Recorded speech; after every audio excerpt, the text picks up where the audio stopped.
Halo kawan-kawan, apa kabar kalian? Bertemu lagi dengan aku Eka Kartika di Scriptionist Video.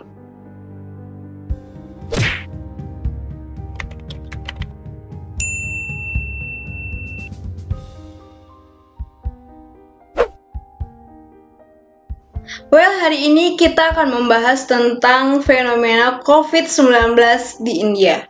Sebenarnya kasus COVID-19 ini udah sangat sangat layak untuk diangkat menjadi topik skripsi. Dapat diteliti dari berbagai kacamata, dan terkhususnya human security atau health security gitu. Seperti yang mungkin kalian udah tahu atau dengar tentang India yang mengalami tsunami corona. Tentu ada something kenapa sampai disebut sebagai tsunami, ya nggak sih? Dan tanpa berlama-lama lagi, langsung aja kita mulai video hari ini dengan judul fenomena COVID-19 di India. Kasus pertama COVID di India ini dikonfirmasi pada tanggal 30 Januari 2020 lalu. Pasien adalah mahasiswa Universitas Wuhan dan ya mungkin balik ke India kali ya waktu itu. Dan kasus terkonfirmasi lagi 3 Februari di Kerala dan kasus-kasus berikutnya menyusul dan semuanya terjadi karena adanya kontak langsung ke luar negeri. Pada saat itu, untuk mengendalikan penyebaran, Kementerian Kesehatan dan Kesejahteraan Keluarga atau Kemenkesnya India mengeluarkan peraturan pembatasan travel advisory yang serupa dengan pandemi-pandemi sebelumnya. Seperti pandemi yang mereka alami itu ada SARS, Ebola, dan PES, serta termasuk juga waktu itu pemberlakuan karantina mandiri selama 14 hari bagi semua yang melakukan perjalanan dari luar negeri. Dan visa perjalanan ke luar negeri juga dibatasi, bukan benar-benar dilarang ya, tapi cuman dibatasi. Mengusulkan juga berbagai intervensi seperti juga diwajibkan untuk memiliki jarak 1 meter gitu. Pada 22 Maret, Perdana Menteri Narendra Modi mendorong masyarakat untuk mengikuti 14 jam malam di India. Pada 24 Maret, fase pertama selama 21 hari, India memberlakukan lockdown dan karena itu mobilisasi di berbagai tempat seperti toko makanan, apotik, rekreasi, retail, stasiun, dan lain-lain berkurang rata-rata lebih dari 50%. Dan lockdown pun diperpanjang hingga fase berikutnya karena jumlah terinfeksi belum kunjung membaik. Untuk membuat lockdown dan social distancing efektif, India juga memberlakukan undang-undang karantina di bawah undang-undang penyakit epidemi pada tahun 1897. Jadi undang-undang ini udah tua banget di zaman dahulu kala dan undang-undang ini sudah berusia 123 tahun. Jadi berdasarkan undang-undang ini, negara memungkinkan negara berhak atau bisa memeriksa orang yang berpergian dari kereta api dan juga kapal. Kenapa pesawat terbang belum disebut? Karena itu masih di zaman dulu, masih 1897. Jadi itu mereka belum menggunakan pesawat terbang kayak gitu. Undang-undang ini juga memungkinkan untuk memisahkan orang-orang yang tadi udah diperiksa ke rumah sakit di bawah akomodasi sementara. Namun demikian, di India kasus COVID-19 mencapai 101.139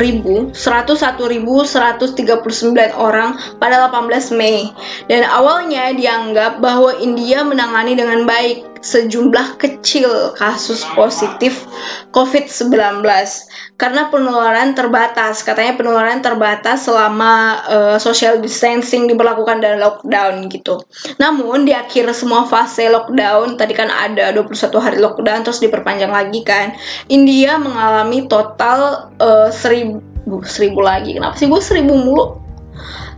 190.648 kasus yang dikonfirmasi dan juga termasuk 5.407 kematian akibat si COVID-19 ini. Kota-kota seperti Ahmedabad, Bengaluru, Bhopal, Chennai, Delhi, Hyderabad, Indore, Jaipur, dan Kolkata seperti kota-kota metropolitan lah. Kota-kota ini itu menyumbang 40% dari kasus COVID-19 yang ada di India. Mungkin karena kepadatan penduduk di kota-kota itu kali ya. Masyarakat India pada saat itu dinyatakan berusaha mengikuti aturan pemerintah meskipun menyebabkan berbagai masalah baru. Ya pastinya sih COVID memang menimbulkan masalah baru ya. Nggak cuma di India juga, di Indonesia juga, dan mungkin di berbagai negara lainnya.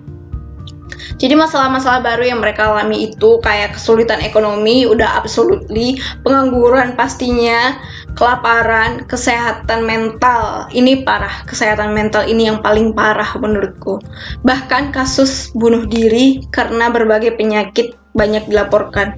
Jadi orang, maksudnya ketika ada corona, orang jadi kesulitan ekonomi, kehilangan pekerjaan, terus habis itu karena itu kelaparan, dan akhirnya overthinking, habis itu banyak kasus bunuh diri juga gara-gara itu. Oke. Dan katanya banyak orang bunuh diri itu penyebabnya antara lain karena ketakutan akan corona, kelaparan, kesehatan mental yang terganggu akibat masalah ekonomi, terlebih lagi WFH, SFH, ya work from home, study from home, tidak dapat secara efektif dilaksanakan di India karena banyak pedesaan yang bahkan belum mendapat akses wifi atau jaringan internet, sehingga masyarakat kehilangan pendidikan, sama sekali nggak ada kegiatan pendidikan di beberapa tempat. Pada Juli tanggal 23, 2020, ada sebuah jurnal yang diterbitkan dengan judul How India is Dealing with COVID-19 Pandemic. Dan di akhir jurnal ini tuh ada paragraf yang sangat menarik perhatian, yakni ini. Atau artinya itu ada kemungkinan bahwa India akan mengalami gelombang kedua COVID-19. Dan jika itu terjadi, India akan sangat menderita dari segala aspek. Sebelumnya, pada tahun 2009, flu influenza H1N1 dan pandemi influenza pada 1918, keduanya memiliki gelombang kedua. Dan itu lebih parah dan lebih mengerikan dari yang pertama. Dalam studi lain katanya diperkirakan bahwa India mungkin mendapatkan 2,87 lakh kasus perharinya pada akhir tahun 2021. Dan itu kayak prediksi gitu kan dari si pembuat jurnal ini. Tapi itu menurut aku benar-benar prediksi yang menakutkan. BTW, lakh itu kayak hitungannya di India. Jadi lakh itu setara dengan 100.000. Jadi kalau 2,87 lakh berarti sekitar 287.000 kasus per hari. Itu prediksinya. Dan sekarang pada kenyataannya kita lihat kasusnya bahkan lebih dari 300.000 per hari. Menyedihkan. Lalu apa sih yang dimaksud dengan tsunami COVID? Kan? Jadi kita melangkah ke pembahasan berikutnya, yaitu latar belakang tsunami COVID di India.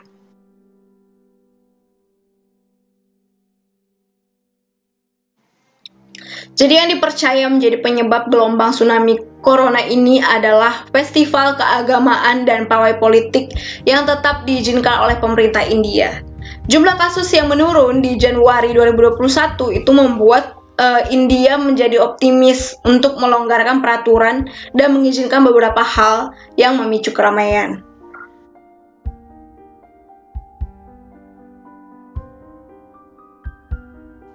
Next, kita akan bicara tentang gimana sih keadaan tsunami COVID di India itu. Yang pertama ada kekurangan tempat tidur. Ini dia grafiknya.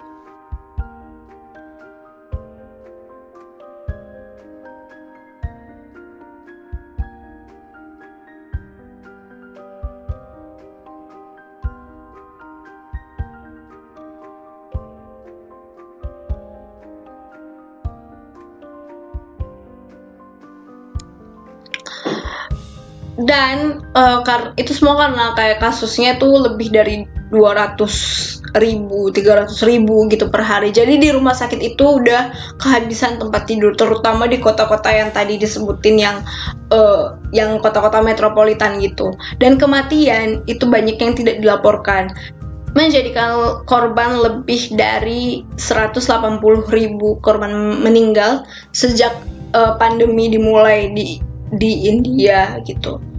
Terus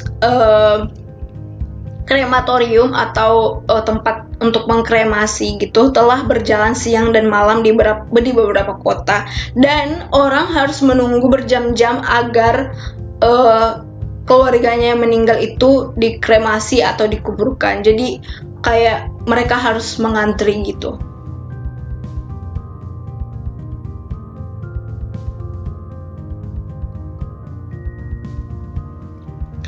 Para ahli mengatakan bahwa sebenarnya kasus kematian itu bisa jadi lebih banyak daripada apa yang udah dilaporkan. Tapi kayaknya banyak kasus-kasus yang memang nggak dilaporkan gitu. Lonjakan kasus di India juga dikaitkan dengan varian baru virus corona yang oleh WHO pertama kali terdeteksi di India pada musim gugur lalu. Jadi varian ini diberi nama B1617 atau disebut juga mutan ganda. Pada Maret, Kementerian Kesehatan India melaporkan bahwa B1617 ditemukan pada 15-20% sampel yang masuk ke mereka gitu, yang dites pada periode itu. Dan negara-negara bagian di Maharashtra yang ya terserang keras oleh COVID-19 yang menyumbang lebih dari 60% dari semua kasus aktif di India. Ikut ada data-data yang bisa aku sampaikan ke kalian melalui grafik tentang COVID-19 yang ada di India untuk menambah informasi juga buat kalian. Atau mungkin ada yang mau nulis skripsi tentang ini, boleh banget.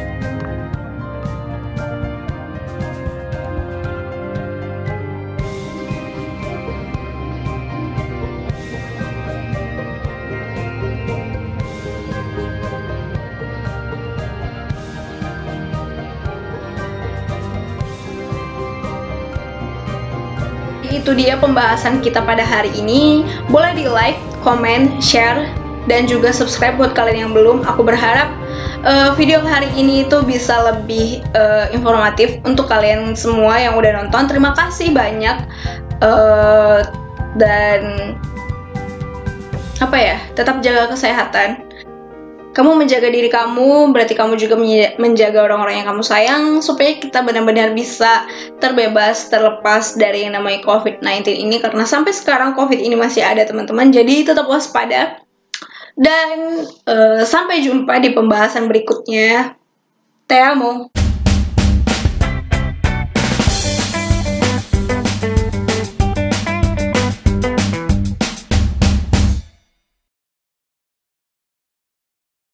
Belum dapat judul, bolehlah teliti aja ini, boleh banget.